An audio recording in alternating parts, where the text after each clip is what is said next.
Bismillahirrahmanirrahim. Assalamualaikum warahmatullahi wabarakatuh. Perkenalkan, nama saya Ega Asrina dengan NIM 1816010136 dari Ekonomi Syariah D, Fakultas Ekonomi dan Bisnis Islam UIN Imam Bonjol Padang. Baiklah, pada video kali ini saya akan membahas 3 buah hadis. Yang pertama yaitu tentang wakalah, yang kedua tentang aran atau gadai, yang ketiga tentang alkar atau pinjam-meminjam. Baiklah, tujuan dari video ini adalah untuk memenuhi tugas akhir mata kuliah Syarah Hadis Ekonomi Islam. Baiklah, sebelum saya menjelaskan hadisnya, jangan lupa di subscribe, like, comment, and share video ini. Baiklah, hadis yang pertama yaitu tentang wakalah. Wakalah adalah pelimpahan kekuasaan oleh seseorang sebagai pihak kedua dalam hal-hal yang diwakilkan. Dalam bahasa Arab, wakalah yaitu menolong atau memelihara atau menjadi wakil yang bertindak atas nama orang yang diwakilkannya. Bunyi hadisnya yaitu Bismillahirrahmanirrahim.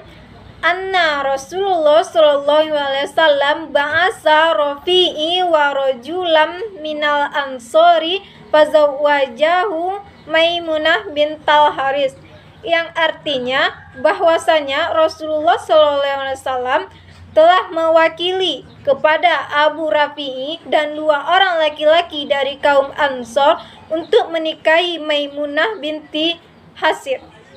Syarah hadisnya yaitu, dalam hadis tersebut jelas bahwa syariat Islam telah membolehkan akad wakalah. Akad wakalah yaitu akad tolong-menolong dalam kehidupan sehari-hari. Seseorang berhak mencari mandat yang bisa dipercayainya, mandat yang amanah dalam menjadi wakil dalam hal kekuasaan ataupun hal apapun. Seseorang yang menjadi wakil dalam kekuasaan tersebut harus amanah dan bertanggung jawab. Baiklah, hadis yang kedua yaitu tentang aran. Aran atau gadai dalam bahasa Arab memiliki pengertian al-subut wal dawam, yang artinya tertahan atau berkekalan. Kata aran bermakna al-habi, yang artinya tertahan. Aran merupakan akad terbaru tanpa adanya balas jasa atau imbalan jasa. Bunyi hadisnya yaitu An Anasi radhiyallahu anhu walaqad zamanin Nabi sallallahu alaihi wasallam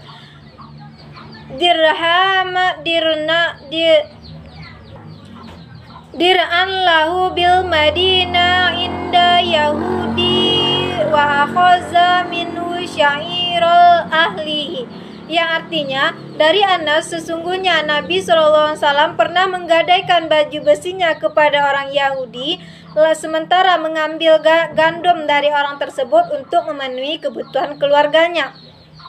Syarah hadis tersebut yaitu, pelajaran yang bisa kita ambil dari hadis yaitu, sesungguhnya diperbolehkan untuk gadai-menggadai sebagaimana zaman dahulu pada zaman Nabi juga pernah dilakukan.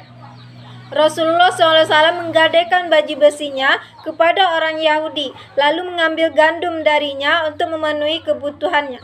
Lalu bagaimana menggadai dengan orang non-Islam? Menggadai dengan non-Islam yaitu diperbolehkan, asalkan tidak keluar dari syariat Islam, tidak mengandung unsur riba, tidak mengandung keuntungan antara satu pihak, sedangkan pihak yang lain dirugikan. Baiklah, hadis yang ketiga yaitu tentang alkar atau pinjam-meminjam. Dalam bahasa Arab berarti meminjam uang atas dasar kepercayaan. Jadi alkar adalah akad tertentu antara 2 pihak yang menyerahkan hartanya kepada pemilik dengan nilai yang sama. Bunyi hadisnya yaitu Bismillahirrahmanirrahim.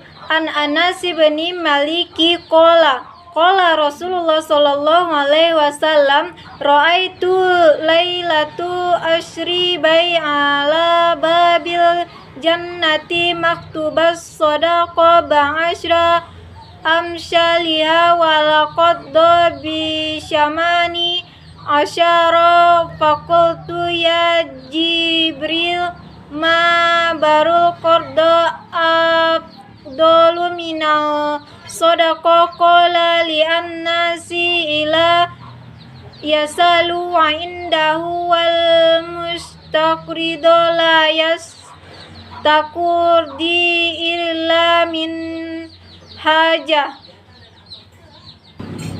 Artinya, telah bersabda Rasulullah SAW pada malam diserahkan atau melihat pintu surga tertulis sedekah berpahala 10 kali kebaikan dan pinjaman berpahala 18 kalinya.